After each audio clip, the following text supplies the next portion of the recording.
Just under 2 months ago, Need for Speed Unbound got its 4th update called Volume 4, which added some pretty nice features to the game in my opinion.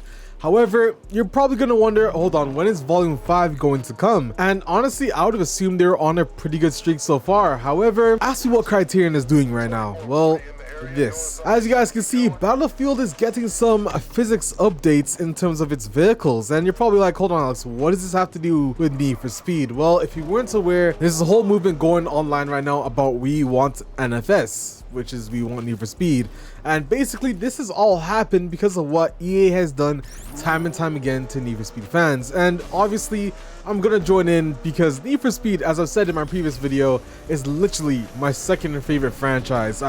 I literally grew up on it, to be fair. So in this video, I'm going to go over some of my thoughts about this whole situation, where I personally came from in Need for Speed, and yeah, so let's get straight into this. So starting off, what is going on? What is everyone talking about? Well, as we all know, I'm going to cut it short because you probably already know. Basically, Need for Speed Criterion is basically on the downfall at the moment. So EA moved a majority of its developers at Criterion who are working on Need for Speed over to Battlefield to help on whatever the hell they're going to be doing there. Now, with that being said, there's now just a support team over at Need for Speed working on updates we don't even know at this point, working on the next game, don't even know at this point. Apparently they're trying to figure it out and see what's next for Need for Speed. And well, why? And shout out to Black Panther for this tweet, guys, because as you can see, if you go to the Battlefield page right now, you can see 2 old Need for Speed developers now working on Battlefield. And for further clarity, even says right there, Ghost, which is now EA Gothenburg, is a support studio. Not many people left. A few went to Criterion. So yeah, then Ghost Games is now Gothenburg. And it's kind of funny to see it kind of come in full circle because this is not the first time that it's happened, guys. And as I've told you many times, it just can't be TD alone coming back into the open world racing game space. I really hope to see Need for Speed thrive. And what does that mean? The more open world racing games we have, it means the more unique we can have the genres. The more of us don't have to be pissed as to why games don't have other features of games we love. So what's really happening with all this? This whole movement of we want Need for Speed has started, and a lot of major YouTubers have gotten on it in terms to show their support for Need for Speed. To say in short story, you gotta fix up. You have to see Need for Speed come back in full force. Need for Speed was pretty much the second racing game I think I've ever actually played when I was young. The first ever racing game I played was actually called Corvette on a Game Boy Advanced. And then the next racing game after that, believe it or not, was this beauty, Need for Speed Hot Pursuit 2. If I remember correctly, it might have been on GameCube or PlayStation 2. I don't even remember. But me and my friend, I'll never forget, we went over to each other's houses because he had a GameCube, I had a PlayStation 2. So we'd bring each other's consoles over to our houses to play Need for Speed. And back then, you could go to a store and rent a video game. That's not really something you could do nowadays, I think, maybe. But yeah, you used to be able to go to the store, you know, get a disc, rent it, return it. It was crazy. It was, imagine Blockbuster, but for games. And yeah, this kind of shows my age. I'm not that old, guys. Relax, relax. Anyways, so the next game I played was Need for Speed Underground. Luckily, I was born in a very nice era where we had prime open world racing games. But the game after that was Underground 2. Another banger game. Loved it as well. And then Most Wanted I ended up playing as well. And then Need for Speed Carbon. However, I skipped Undercover and I went on to Pro Streets. Or I think, was it, hold on, this is where I need to go to Wikipedia to catch up here. Because honestly, like guys, this is way back in the past. Yeah, so Carbon, Pro Street, I ended up getting, I did actually quite like Pro Street. Undercover, I skipped, unfortunately. But Shift, I did play. Yo, Shift was an amazing game. I don't know why people hate it. I heard people say they hate it. Yo, Need for Speed Shift was a banger of a game, honestly. But moving on, that was my last Need for Speed. You're probably gonna be like, Alex, hold on, what? Yeah, so unfortunately after that, I didn't really play that many racing games. I didn't really have time to play games around this time. And even when I did, I was mainly on Call of Duty. That was like Modern Warfare 3 days. I think that was like Modern Warfare 3 days, Black Ops 1 days, Modern Warfare 2 around then. But moving on, once I skipped all of those, I came back with Need for Speed Heat. It was a pretty decent game. I bought it the June after. I think, if I remember correctly, I bought it on sale. So I thought there was a big update happening, and what had actually happened was that EA announced that they're not doing any more support for the game. So I was pissed. Moving forward though, I got Need for Speed Unbound at launch, and honestly, that was a really good game. At launch, it was really good.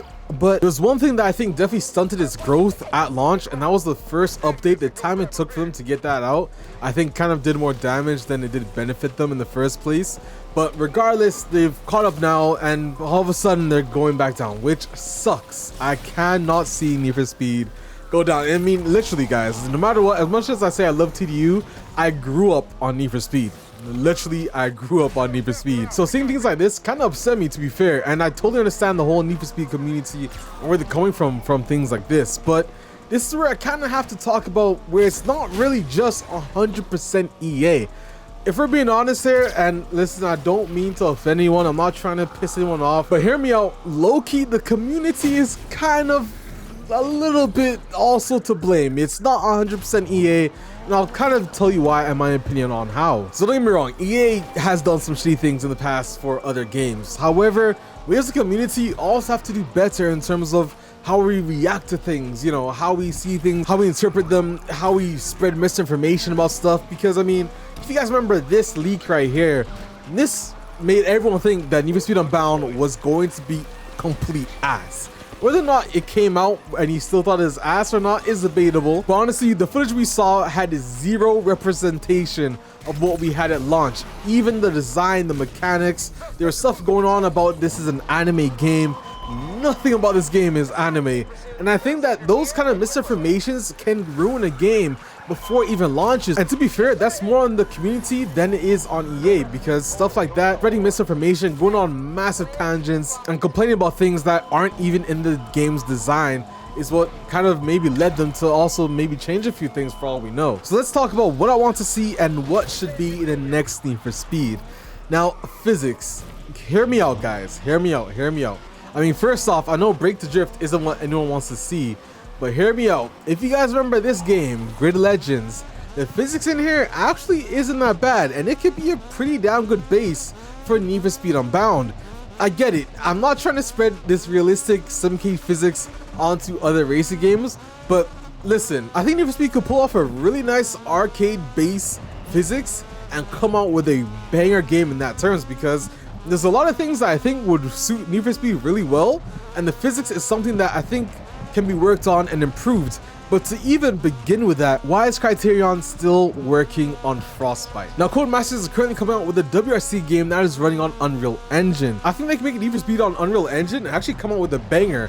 Although I want to point out, I kind of feel like Criterion is still on Frostbite, only because EA needs our help to make physics in Battlefield. And hold on, EA, why not just make a physics team at Battlefield solely working on Battlefield? Why is there not a physics team at DICE helping on Battlefield? Why does it make sense to steal developers from one game and bring them to the other? It doesn't make any sense. I mean, the only thing that I can think could make sense is from a financial standpoint, but at that time you're hindering your sales from another game, so it's like they didn't even think it through. But hey, I'm not a PhD in business. I don't have a master's in business. I didn't really even study business. I'm just an engineer. So I have really very minimal idea of what marketing should be at EA's level, a billion-dollar company. But hey, what does the community know about what we want to play or not? Let's move on to the map. The map, honestly, I'll let you guys discuss in the comments below, because I really think in order for this game to be good, we kind of need to share our ideas on what we want to see the next Need for Speed. And personally, I don't think I've really played enough Need for Speed as of recently to have a say and have a fair opinion on what I want to see. So I think some of you guys who are in much better positions than me, just comment down below what you think could be good in a Need for Speed game. The physics, the map, the vehicles, drifting, how you want to see that being implemented, customization, etc, etc. Because hold on, EA has the money. Let's not act like they don't have the money to license. They paid A$AP Rocky at least $1 million, if we're being honest with ourselves. But there's not a chance A$AP Rocky held that song. By the way, I was waiting 3 years for that damn song. There's no way they paid him anything less than $1 million just to hold that song for 3 years and give it as an Unbound track. And to be fair, even with what they did for A$AP Rocky, all the money he must have spent on the car, the marketing for it, the licensing for him and all that. He should have been way more in the story. There should have been a whole like side mission, you know, a whole massive chunk of the story should have been relating to him, because he paid all that money. Integrate him further into the story. If I remember correctly, he's not really even like a main person per se when he gets to his mission and you win his car. So I think they could have done more with that, and that's kind of the thing in terms of don't waste money on silly things. Don't get me wrong, the song slapped, A$AP Rocky fit the game, and everything else worked out, but was it a good money spend? Honestly, I don't really think I could justify it. I think they could have spent another $1 million elsewhere and the game would have came out the exact same way. The game could have came out with the exact same sales, give or take maybe 100,000 people thought, yo, A$AP Rocky's in this? 100% buying. That was kind of me, but you guys get what I'm saying. Anyways, with that being said, I think even customization wise, they could really capture a little bit of Midnight Club LA or Midnight Club style in terms of capturing that open world game that hasn't been touched for years, because Rockstar, if we're being honest here, kind of treats GTA 6 as a Midnight Club with what they've been doing for the vehicle updates. But personally, I think they can really capture that Midnight Club audience very well, and obviously not copy it bar for bar, but they can infuse it with the Need for Speed style, and that game might slap. And while I'm here, this is kind of unrelated, why not just drop another Burnout? I think a lot of people even want to see a Burnout. Someone even mentioned Juiced. Bro, I haven't heard Juiced for years. I even forgot who developed that. Let me check right now. It was THQ. God damn, I remember that. That was crazy. Yeah, THQ. Wow, I don't even wonder what they're doing nowadays, man. We were honestly in such a prime time of open world racing games back then. Well, if you really want to call Juiced open world per se, I don't really know if you can really call that open world, but still, Juice was a banger game, to be fair. We get every open world racing game to thrive, and us, the community, help the publishers, and the publishers actually listen, which if Nakan and Katie have actually listened, they might actually prove a point of what happens when you listen to community, you take feedback, and you listen to it. But as I said, guys, it's hard for me to really say what I want to see in the next Need for Speed, because I'm not really that attached to modern Need for Speed where I can say this is what went wrong in this new game, this is what went wrong, this is what went right. TDU is the only game I can really say that for, because I've played a lot of it. But at the end of the day, Need for Speed is something I grew up on, and I still love playing Need for Speed Unbound. I still love Need for Speed as a franchise. As I said, I grew up on it. So EA, please, we want Need for Speed. Not only is it going to help you financially if you come up with a banger, but it's also going to help the community. We're going to be happy. So fingers crossed, EA find what they're going to do here, man. But let me know what you guys think in the comment section below. I've now been stuck in a nostalgic era of YouTube videos, watching old games I used to play back in the day, man. It was a good time, bro. Honestly, guys, like that era of racing games was fire. It's sad to see where we are now, but listen, EA, fix up. You know what you can do, bro. You know what you can do. You have the money. Just invest, take that risk, and say, all right, let's try. And hey, if it goes wrong, blame me. Just don't file your tax return on my name, because I can't afford that.